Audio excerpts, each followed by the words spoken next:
wizard pulls out his spell book and starts to cast a spell. The bard plays his lute, enthralling the crowd. And the warlock casts Eldritch Blast. In today's video, we're going to be talking about 10 of our favorite spells from 5th edition Dungeons & Dragons.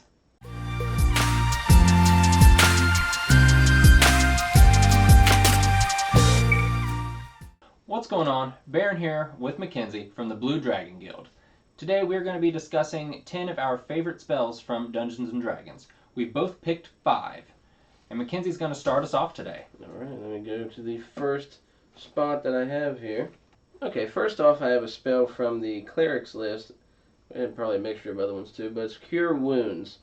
It is a 1-action casting time. As a creature you touch, it'll regain hit points, which is 1d8 plus your spell casting level.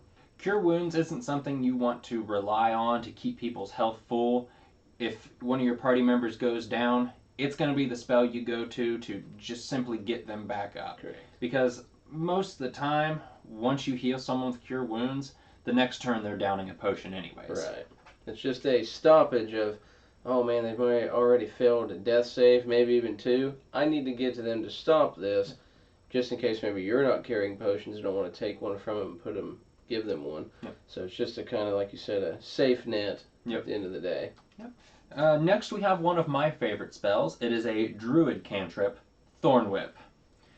It is a casting time of 1 action, range of 30 feet. You create a long, vine-like whip covered in thorns that lashes out at your command toward a creature in range. This requires you to make a melee spell attack, and the damage die is a 1d6. And if the creature is large or smaller, you pull them 10 feet closer to you. I really like that line. They can use a lot of battle tactic tricks right there. Yep, it's something that you can manipulate the field. Granted, it won't give you that attack of opportunity reaction because it's not them willingly moving. Right. But you can still get them away from someone or get them closer to the fighter who will cleave them into the next turn. What else have you got, Mackenzie? Alright, let me see here. Go to the next one. The next spell I have is Mage Hand. I really like this one. I've used it for many different things, as to open a door, grab something, been like across the room, and I go, okay, I don't want to sneak in there. Just go Mage Hand this across and pull this treasure in, and be like, I'll just keep doing this until something notices. But what it really is, it casts a floating spectral hand that goes across 30 feet away from you, and it can grab it, open a vial, pour something out, hand up an item, and it can carry items up to 10 pounds in weight. Yep.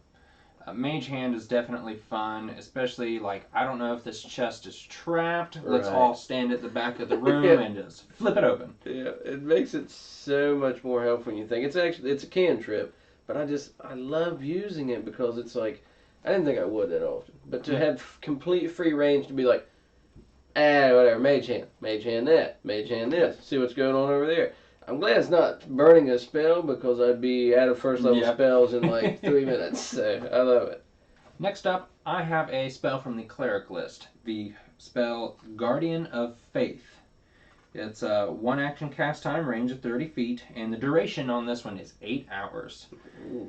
A large spectral guardian appears and hovers for the duration in an unoccupied space of your choice that you can see within range. The guardian occupies that space and is indistinct except for a gleaming sword and shield emblazoned with the symbol of your deity. That's cool. Any creature hostile to you that moves to a space within 10 feet of the guardian for the first time on a turn must succeed on a dex saving throw. The creature takes 20 radiant damage on a failed save, or half as much on a successful one. The Guardian vanishes once it has dealt out 60 damage, so either 3 hits or... That could even be... Yeah, that's true. 3, 20, 40, 60. Yeah, or 10s by 6 times. Yep. Wow, that's wild. This is a spell that if you are in the middle of a battle where you are going to be hunkered down in a place for an extended period of time, you can just drop this down, right towards the entrance. Anytime an enemy comes funneling in, bam, they have to make the save. They take 20 or 10 damage, and depending on what their health is, I mean, you could if it's a bunch of low level goblins, you'll probably clean most of them up right then and there. But then you have to think of, well, my guardian's gone after 60. So is that something that you want to do? It may be something that you set down in front of like the wizard or something else where he has a little bit of he has a kind of a wall to help protect him. That's true. What level is that? That is a 4th level spell. That's not bad at all. Next up, I have Magic Missile. It's a sorcery spell. It can go 120 feet. Happens instantaneous. Casting it shoots a dart basically across at a creature of your choice within that range. Don't need to roll. That's it. Yep. You cast it. There it is. Hits it. The only spell I know that can really do that, to my understanding. It's crazy. It's not insane damage. It's 1d4 plus 1 force. So it's like, okay, it's a little bit. But let me make sure I have this right. It shoots, hits them, each dart within range. Oh, 3 automatically. Yep. I knew it was that. And then every spell after second slot that you use, it'll shoot an additional one. So yeah, you may only do minimum the first one 6 because you're all 1s and 3. You can do a maximum of 4, 8, 12. Sorry, I'm doing quick math. 15. Yep. Hope it's right. But you can just do it that way, and then you can keep casting more and be like, hey, I know this guy's low. Maybe we've missed a couple times. This ain't working. His AC went up on a buff when he hits below a certain HP. We got to hit him. This is it. We got to do it. And there is one thing that will stop this. Really? The bonus spell, Shield. Really? I did not know that. Yep. Oh, man. That's scary. And as for the bonus spell, Shield, it's a 1 reaction when you're targeted by an attack or by the Magic Missile spell. So just directly. The counterpiece. An invisible magical barrier appears and protects you until the start of your next turn. You have a +5 to AC, including against the triggering attack. And you take no damage from Magic Missile. It's a reaction. It's a reaction. Oh, man, that's terrible. Because you'll be like, all right, I'm going to cast this. And don't you have to announce that you're going to use extra slots from the beginning when you're casting it? Like, I'm going to cast this at a 6th level. Like, right when you cast it. Typically, yeah, you will. So you'll just be like, yeah, we got to add nothing. Yep. So that's wild. I didn't know that one. I would never cast Magic As a Missile. DM, it's fun to throw out against players. Yeah. As a player, it's disheartening. Yes. The next spell for me is the Enlarge Reduce spell.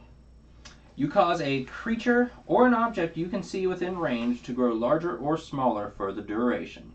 Concentration up to 1 minute. Choose either a creature or an object that is neither worn nor carried.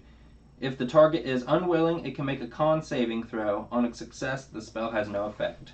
If the target is a creature, everything it is wearing and carrying changes size with it. Any item dropped by an affected creature returns to normal size at once. Whoa. The Enlarge portion. The target size doubles in all dimensions, and its weight is multiplied by 8. This growth increases its size by 1 category, medium to large, for example. Yeah. And Reduce, the target size is halved in all dimensions, and its 8 is reduced to 1/8 of its normal. That's wild. You could cast Enlarge and be like, okay, this guy's coming across this on a bridge. This should be good. And huge. Yep. Just the bridge breaks, gone. Like, it worked. Yep. If it's a weak bridge, obviously. Dave utilized this spell with his Grappler character.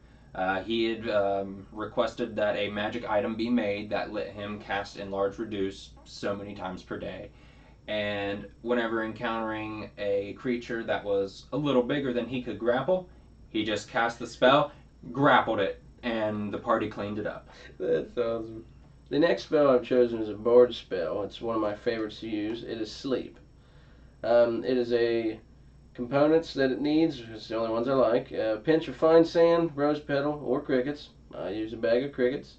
In this spell, you send creatures into a magical slumber.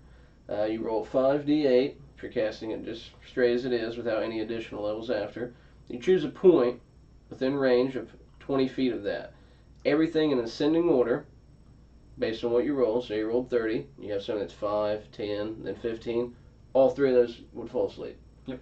And, it's not based on what they have to start with, what they are currently at as you are fighting them. So be careful. If you and your friends are at a lower level than what you're fighting, you may just put them to sleep. Yeah. As long as they're in that area of it. You subtract all the way up until you ran out of hit points or enough creatures have fallen asleep. Undead creatures are immune to being charmed, therefore they can't be affected by this spell or anything that magically cannot be put to sleep. And then every additional level above that you cast it is another 2d8. So you can get pretty high up there on sleep. I use this a lot. It's a 1 minute duration, and you can cast it 90 feet away and then choose the point from 20 feet. Yeah, this is something that Mackenzie has used in our Tales of the Yawning Portal game, and every time he does it, Dave just looks at him with the most disgusted face. What, you're going to cast sleep? Yeah. To which he just grins. It's going to be, because of sleep. I remember the first encounter, we were inside the Yawning Portal itself. No, we were in one of the bars places where the... It was the Yawning Portal because we were doing the Dragon Heist game. Okay, yep. And the troll comes up, spoiler alert, and casts sleep. My first thing is like, all right, he's asleep. I said, well, we're done here. Yep. Like, let's leave. Yep. Love that spell. The next spell on my list is the Darkness spell. This is something that can either hinder or help your party all at the same time. If you're a warlock with the Devil Sight invocation, you'll be able to see in this magic darkness, but otherwise you can't. This spell drops magical darkness in a 15-foot radius sphere for the duration, which is a concentration up to 10 minutes. The darkness spreads around corners as well. You can also cast this at on a certain point. So if you cast it and the point is the necklace you're wearing, you can walk with it and the darkness will move with you. I didn't know that. So as a warlock, if you need some extra cover and still want to be able to see everything in the darkness, darkness is your friend. Fine. But the rest of your party members are going to be the ones that suffer from that. We had a campaign, what was it, Sunday? And we had the fight, and they casted darkness. I thought, okay, I'll just put my goggles of dark vision on. No, you can't see. I'll pull out this sword. It does bright light. No. Nope. I was like, well, this isn't good at all. I wasn't ready for that. Like, I thought something would get around it. No, not really. The daylight spell. Okay. That's what will nullify that. The next one I have is another personal favorite from the board.